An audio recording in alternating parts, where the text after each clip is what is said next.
아는 것이 힘이다 라는 유명한 명언을 남긴 프란시스 베이컨이라는 철학자가 있습니다.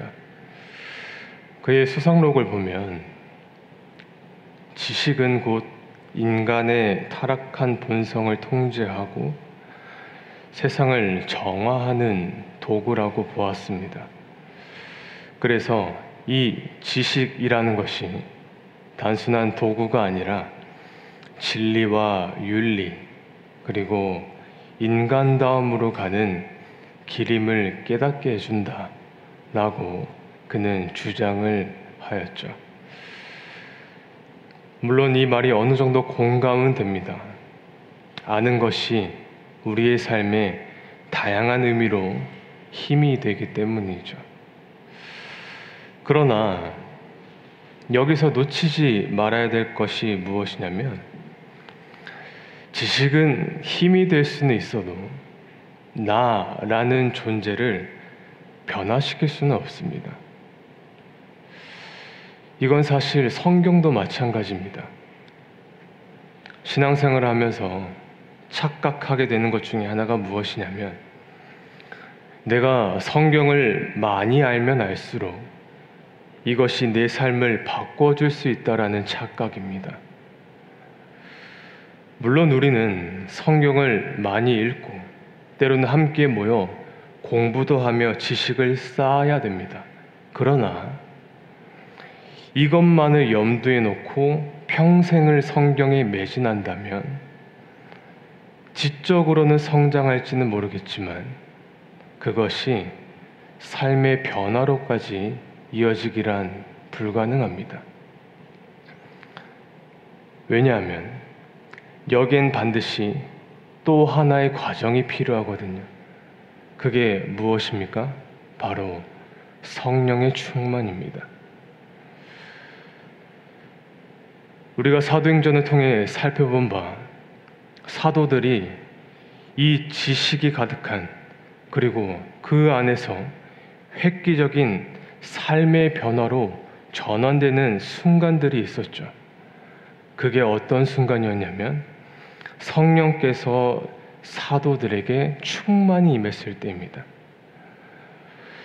절대로 변화되지 않았다고 너무나도 무능력하고 연약했던 제자들에게 성령이 임하시자 그들이 다시 그리스도를 따라가는 참된 제자의 삶으로 변화된 것입니다. 지난 3년 동안 예수님을 따라다녔지만 사실 제자다운 제자는 아니었죠. 그런데 그들이 가지고 있었던 이 지식과 경험, 그 위에 성령께서 임하시고 삶을 돌이키시사 어떻게 됩니까? 제자다운 제자로 나아가게 되는 것을 우리는 확인하게 됩니다. 그런데 이 사도행전의 여정을 마무리하면서 한 가지 주목해야 할 것이 무엇이냐면 이 현상이 결코 예수님의 12 사도들에게만 국한된 사건은 아니라는 겁니다. 이제 이 이야기가 어디까지 전개되냐면 소위 평신도라 불리우는 사람들에게까지 옮겨지게 되는 것을 우리는 볼 수 있습니다. 그러니까 사도라는 특별한 직분이 아니라 함께 무리를 이룬 일반 성도들에게까지 성령이 충만히 임하고 계심을 오늘 성경은 보여주고 있습니다. 사도행전 6장 1절에서 6절입니다. 같이 읽겠습니다. 그때에 제자가 더 많아졌는데 헬라파 유대인들이 자기의 과부들이 매일의 구제에 빠짐으로 히브리파 사람을 원망하니 12 사도가 모든 제자를 불러 이르되 우리가 하나님의 말씀을 제쳐놓고 접대를 일삼는 것이 마땅하지 아니하니 형제들아 너희 가운데서 성령과 지혜가 충만하여 칭찬받는 사람 7을 택하라. 우리가 이 일을 그들에게 맡기고 우리는 오로지 기도하는 일과 말씀 사역에 힘쓰리라 하니. 온 무리가 그가 이 말을 기뻐하여 믿음과 성령이 충만한 사람 스데반과 또 빌립과 브로고로와 니가노르와 디몬과 바메나와 유대교에 입교했던 안디옥 사람 니골라를 택하여 사도들 앞에 세우니 사도들이 기도하고 그들에게 안수하니라. 아멘. 1절을 한번 띄워주십시오. 1절을 보시면 오늘 6장의 말씀이 이렇게 시작이 됩니다. 그때에 제자가 더 많아졌는데, 제자가 더 많아졌다라고 표현을 합니다.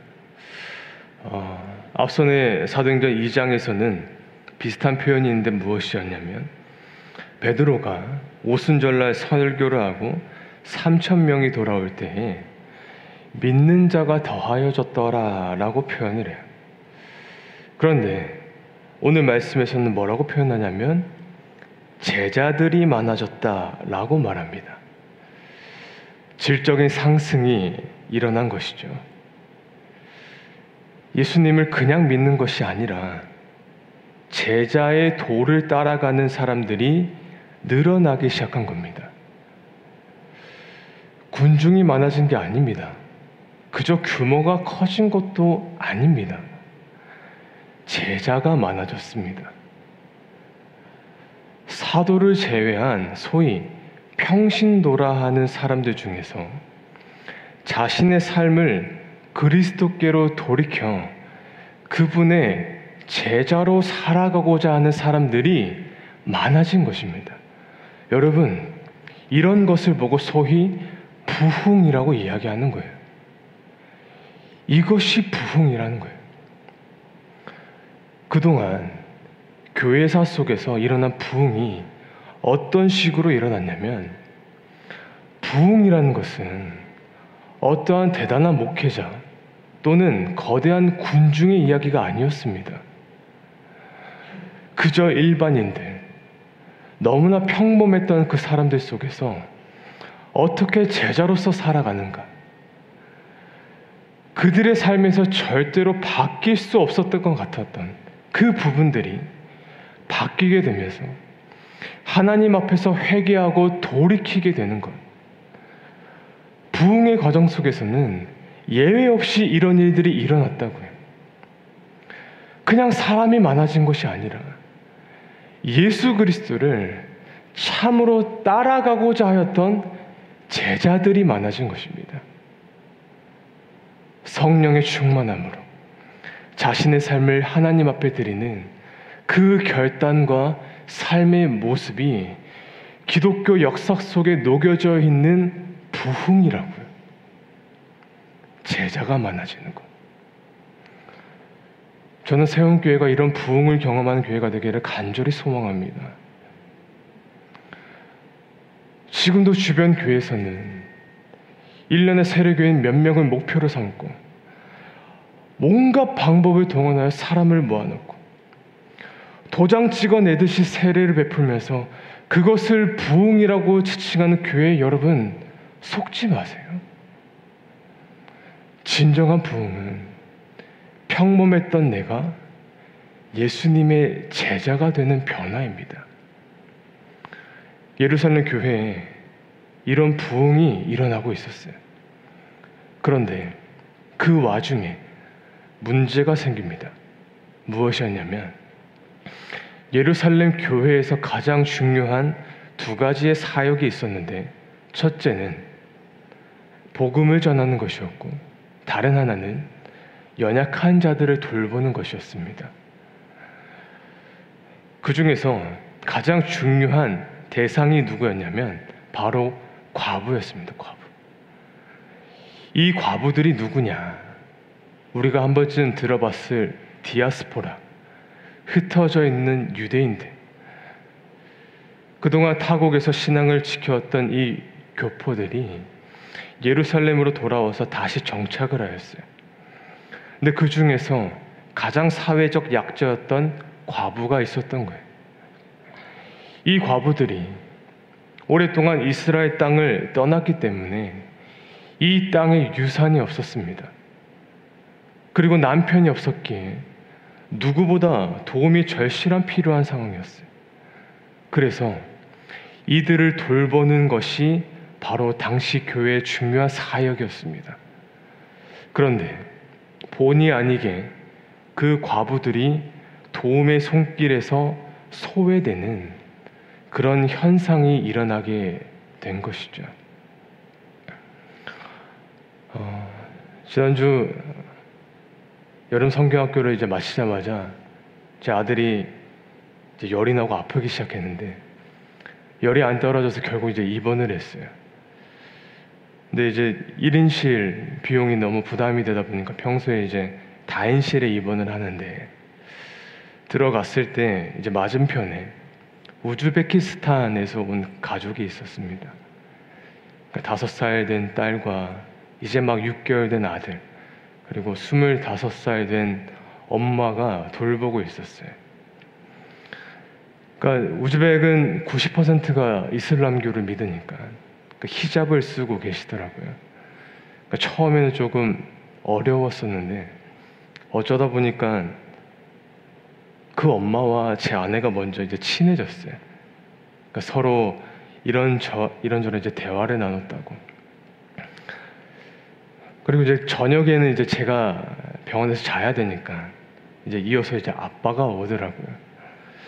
근데 이제 보통 누구든지 이제 저를 처음 만나면 쉽게 대화를 잘 못 거시는데 대뜸 형님 이러시는 거예요. 아니 얼굴은 나보다 한 10살은 많아 보이는데 형님 몇 살이에요? 형님 무슨 일해요? 돈 얼마 벌어요? 훅 들어오시는 거예요. 그래서 에러 모르겠다 저도 훅 들어가서 형님 동생 하면서 이제 친하게 됐어요. 그렇게 이제 며칠을 지냈는데 제 아내가 있을 때 이분들이 병원에 있는 직원들에게 하대받는 그런 느낌을 받았다라는 거예요. 그러니까 이미 이 두 아이가 오랫동안 열이 안 떨어져서 집이 용원인데 용원에서 명지까지 수군데 병원을 찾아가면서 결국 안 돼서 여기를 입원을 했어요. 근데 일주일이 다 돼갔는데도 차도가 너무 더딘 거예요. 그런데도 돈은 계속 나가고. 그래서 이 엄마가 너무 답답해서 지금까지 돈이 얼마 나왔는지 물어보는데 간호사는 지금 모른다고만 하고 원무과 가라. 원무과에서도 아직 정산이 안 돼서 모른다고. 모르긴 뭘 몰라요. 찾아보면 하면 다 알 수 있는 건데 딱 봐도 귀찮아서 안 해주는 모습이 보이는데 설상가상으로 그날이 원래 퇴원 예정이었어요. 근데 마지막으로 엑스레이를 찍는데 사진이 너무 안 좋게 나와서 이틀을 더 입원하게 된 거예요. 그러니까 이제 막 25살 된 이 엄마가 여러 가지 이 답답하고 서러운 마음에 결국 눈물을 흘리더래. 울면서. 그러니까 얼마나 서럽겠습니까? 타국 생활에 입원비만 200이 넘게 나온다고 하는데 병원 관계자들은 아무도 알려주질 않고. 그러니까 당시 헬라파 과부들에게 이런 일들이 수없이 이제 반복이 된 거예요. 이유는 사도들에게 업무 과중이 일어났기 때문이었습니다. 이걸 나누질 않으면 기도하고 말씀을 전하는 일까지 지장이 생기게 되었습니다. 사도행전 6장 3절에서 6절입니다. 같이 읽겠습니다. 형제들아 너희 가운데서 성령과 지혜가 충만하여 칭찬받는 사람 7을 택하라. 우리가 이 일을 그들에게 맡기고 우리는 오로지 기도하는 일과 말씀 사역에 힘쓰리라 하니 온 무리가 이 말을 기뻐하여 믿음과 성령이 충만한 사람 스데반과 또 빌립과 브로고로와 니가노르와 디몬과 바메나와 유대교에 입교했던 안디옥 사람 니골라를 택하여 사도들 앞에 세우니 사도들이 기뻐 기도하고 그들에게 안수하니라. 여러분, 이 말씀은 기도와 말씀 사역만이 교회 안에서 가장 중요하기 때문에 덜 중요한 이웃을 돌보는 일은 평신도에게 맡기라, 이 뜻이 사실은 아닙니다. 오히려 반대입니다. 기도와 말씀을 전하는 것만큼이나 교회 안에서 소외받고 연약한 자들을 돌보는 게 그만큼 중요하다라는 거예요. 그래서 교회 안에 새로운 지도자를 다시 세운 겁니다. 그러니 교회는 크게 두 가지의 축이 공존하는 곳입니다. 하나는 하나님을 예배하고 그분의 말씀을 전하는 겁니다. 둘째는 그 복음이 이 공동체 안에서 어떻게 작동되는가를 보여줘야 되는 겁니다. 그냥 말로만이 아니라 성도의 관계 안에서 어떻게 섬기고 헌신하는 것을 통해 하나님의 말씀이 눈으로 보여져야 된다는 거예요.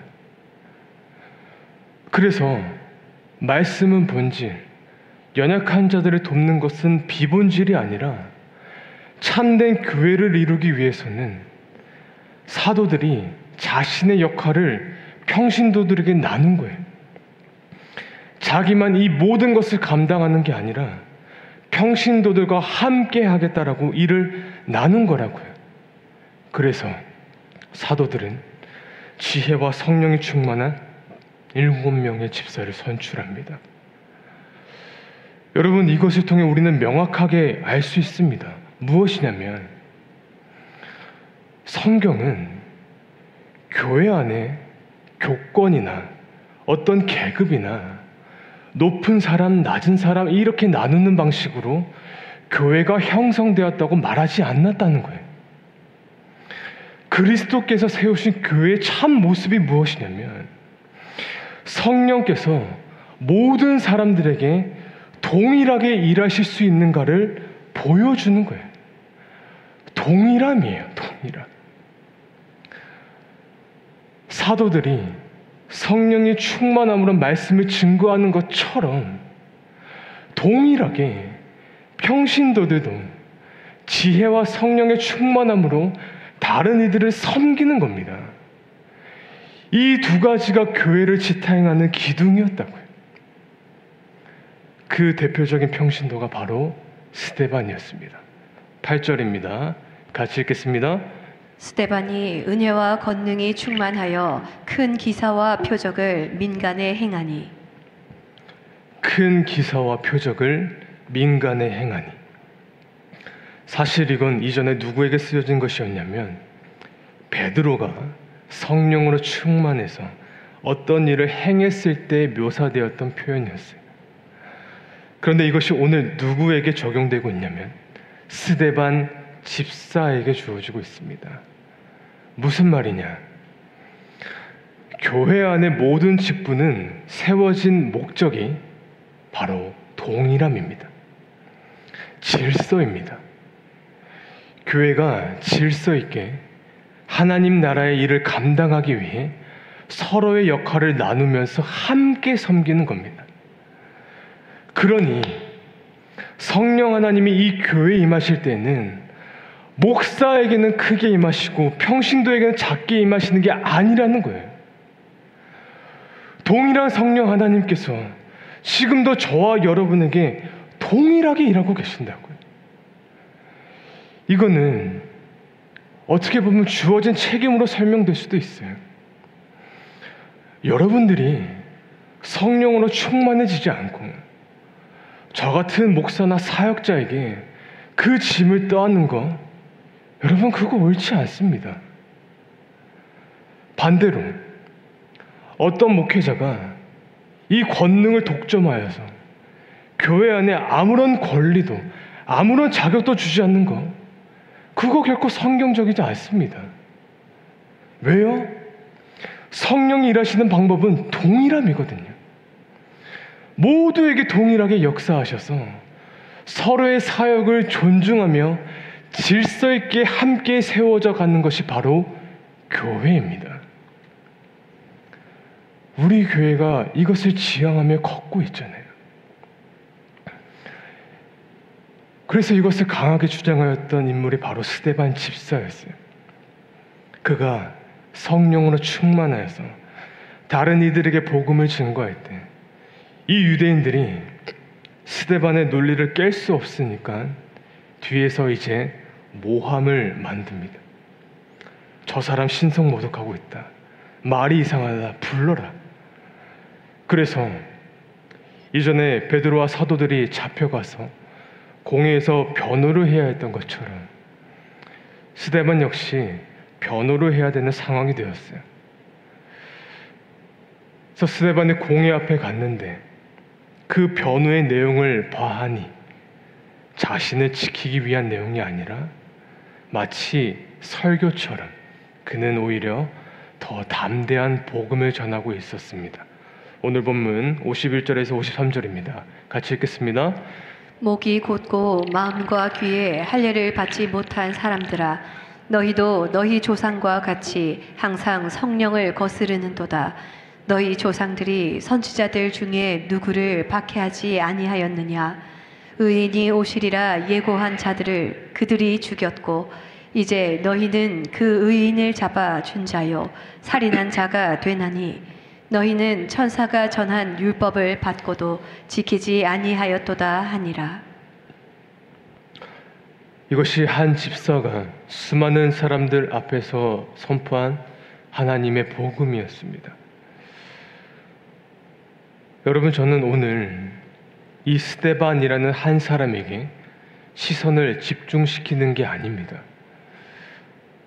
스데반이 얼마나 대단한 사람인지, 여러분도 이를 본받아 이와 같은 평신도가 되십시오. 이걸 말씀드리는 게 사실 아니에요. 오늘 말씀은 이와 같이 평범한 한 사람을 성령께서 사로잡으셔서 하나님의 일을 위하여서 사용하시는 그 성령의 일하심을 주목하자는 겁니다. 그 일을 하시는 하나님께 주목하자는 거예요. 지금 스데반 집사의 설교가 앞서 베드로의 설교의 그 내용과 다르지 않다는 것을 우리는 확인할 수 있어요. 그러니까 하나님은 누구라도 사용하시는 거예요. 사도행전은 특별한 엘리트의 사도들의 이야기가 아니에요. 누구라도 하나님께서 사로잡으신다면 이와 같이 사용할 수 있음을 알려주는 것입니다. 여러분, 그래서요, 오늘 이 이야기가 결국 어떻게 끝이 나냐면 스데반 집사님이 이 사건 때문에 예루살렘 교회에서 처음으로 순교라는 걸 하게 됩니다. 59절과 60절입니다. 같이 읽겠습니다. 그들이 돌로 스데반을 치니 스데반이 부르짖어 이르되 주 예수여 내 영혼을 받으시옵소서 하고 무릎을 꿇고 크게 불러 이르되 주여 이 죄를 그들에게 돌리지 마옵소서. 이 말을 하고 자니라. 베드로가 복음을 전하였을 때에는 3,000명이 돌아왔지만 스데반이 복음을 전하였을 때는 그는 목숨을 잃었습니다.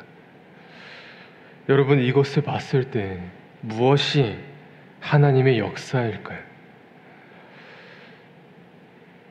베드로는 성령이 충만하여서 3,000명이 돌아왔고 스데반은 성령이 덜 충만하여 결국 화를 당한 것입니까? 아니요. 이 둘의 차이는 사실 조금도 없습니다. 여러분, 55절에 스데반이 그 죽음의 순간에 무엇을 목격하고 있냐면 하나님의 영광을 목격하기 시작해요. 그리고 예수님께서 하나님 보좌 우편에 서 계신다는 것을 내가 직접 보았다 라고 말하고 있습니다. 55절입니다. 같이 읽겠습니다. 스데반이 성령 충만하여 하늘을 우러러 주목하여 하나님의 영광과 및 예수께서 하나님 우편에 서신 것을 보고. 우리가 흔히 이 보좌라고 할 때 일반적인 표현은 예수님께서 하나님의 보좌 우편에 앉으셨다라고 말하죠. 그래서 사도신경에서도 하나님 보좌 우편에 앉아 계시다가 거기로부터 살아있는 자와 죽은 자를 심판하러 오시리라.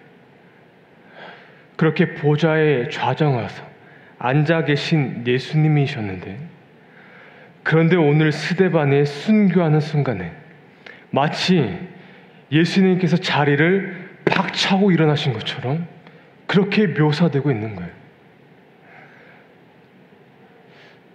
우리는 때론 하나님께서 아무런 일도 안 하시는 것처럼 느낄 때가 있어요. 예수님을 따라가면서 뜻하지 않는 고난을 맞닥뜨릴 때 왜 하나님 아무 일도 하지 않으십니까? 하나님 왜 개입하지 않으십니까? 기도하는데 들어주지 않으십니까? 이런 마음이 들 때가 있습니다. 그런데 성경은 그렇지 않다고 지금 고백하는 거예요. 이 땅의 시선에서는 스데반은 지금 처참하게 죽은 거였어요. 그저 복음 한번 잘못 전했다가 군중들에 쌓여서 돌에 맞아 죽어버린 거라고요.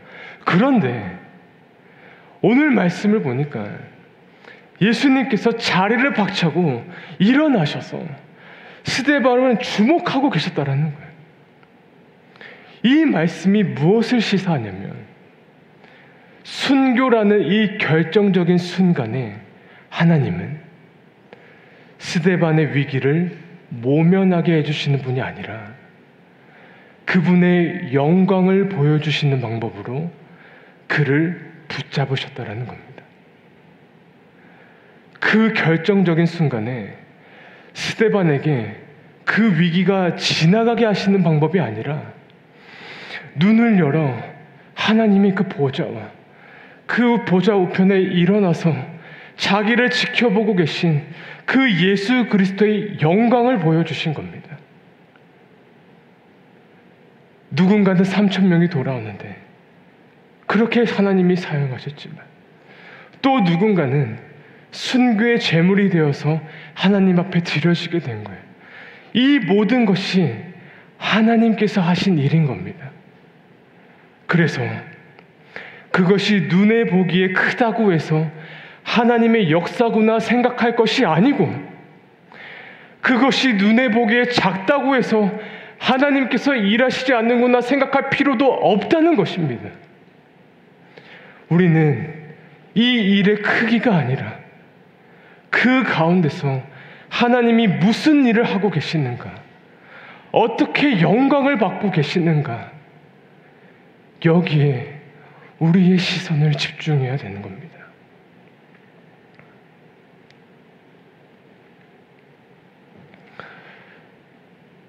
사실 때로는 오늘 이 말씀이 저를 굉장히 힘들 때 할 때가 있어요. 가끔씩 이런 질문을 받습니다. 하나님이 계신다면 왜 이런 일이 나에게 일어나나요? 하나님이 살아계시는데 왜 아무런 변화도 일어나지 않나요? 대학 시절부터 같이 공부하고 꿈을 꿨던 동료들에게 자녀가 태어날 때부터 선천적인 질병을 갖게 되고 그 아픔이 다 치유되기 전에 본인이 말기암에 걸리는 것을 제가 옆에서 보면서 누구보다 신실하게 신앙을 지켜왔던 저 가정에게 왜 이런 일이 다가오는지 그 아픔을 성도들에게도 듣지만 교회를 다니지 않거나 떠나 있는 분들에게 이런 말을 들으면 마음이 너무 먹먹해져요. 왜냐하면 너무나 죄송한 말씀이지만 그건 저도 잘 모르겠거든요. 왜 의인은 고난을 당하고 왜 악인은 승승장구하는지, 왜 종교 생활을 하는 저 사람들은 만사가 형통해 보이고 왜 누구보다 치열하게 신앙을 지키는 저 성도의 삶에는 예상치 못한 비극이 찾아오는지 도무지 이해를 할 수가 없어요. 마치 스데반 집사의 죽음과 같은 그 객관적인 비극이 우리가 여기에다 대고 무슨 말을 할 수 있습니까? 죽은 겁니다. 끝이 난 겁니다. 누가 이거를 순교라는 거룩한 단어로 표현할 수 있겠습니까?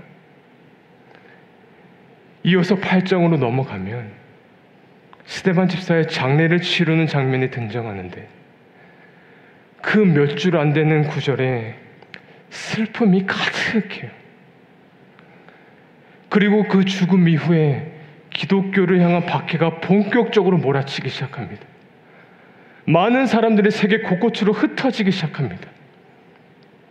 그런데요, 여러분, 또 다른 관점에서 이 사건은 복음의 씨앗이 퍼지게 되는 신호탄이 되었습니다.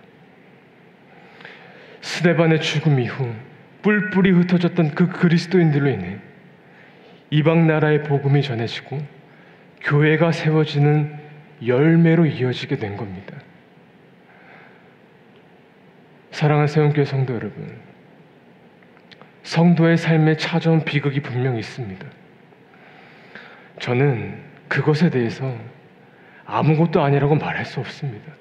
그건 겪은 사람만 알거든요. 스데반의 죽음만큼 그건 고통스럽습니다. 비참합니다. 하나님, 왜 나에게 이런 일을 주십니까? 내가 제자로 살아가겠노라 결단하였는데 왜 나에게, 왜 우리 가정에게 이러십니까? 그런데요, 여러분, 너무나도 고통스럽고 마음이 상한 일들 속에서도 기억하십시오. 하나님의 역사는 진행되고 있습니다. 그저 이 시간에 모든 시선이 빼앗겨 비극이라 단정짓는 것이 아니라 마치 입체적인 도형처럼 여기서도 하나님이 일하시고 계셨고 저기서도 하나님이 일을 하시며 하나님의 나라가 되어져가는 이 과정 속에 반드시 있어야만 할 사건으로 그 비극을 허락하신 겁니다. 그러므로 이 모든 일들을 통해서 하나님은 하나님의 일을 이루어 가십니다. 그래서 결국 우리의 삶의 모든 것은 하나님의 선하심으로 귀결됩니다. 우리가 알거니와 하나님을 사랑하는 자, 곧 그의 뜻대로 부르심을 입은 자들에게는 모든 것이 합력하여 선을 이루느니라. 아멘. 단순히 이 문제가 해결되기를 기도하는 것도 너무나 중요하지만 내가 기도하는 뜻대로 일하시지 않더라도 하나님은 그 성도 한 사람을 붙잡으시고 하나님 그분의 그 영광을 보여주심으로 그 사건을 지나가게 하십니다. 여전히 고생스럽고 고난의 길이 놓여져 있지만 그분의 보좌 우편에서 일어나 우리를 지켜보고 계신 그 예수님, 그 영광을 통해 그 길을 통과하게 하실 것입니다. 그러니 버티지 마시고 주님의 영광을 바라보십시오. 그래서 우리가 오늘 구해야 될 것은 주의 영광을 바라볼 수 있는 영안이 띄워지는 것입니다. 내 생각보다 크신 하나님, 당신께 내 삶을 맡겨드립니다. 내 삶을 주관해 주시고 인도해 주십시오. 그리하여 이 연약한 자를 통해서도 하나님께서 일하시는 것을 보게 하시고 그 영광을 바라보며 오늘을, 내일을 견디게 하옵소서. 그렇게 버티지 말고 주님의 영광을 바라보는 저와 여러분이 될 수 있기를 우리 주님의 이름으로 간절히 축원합니다.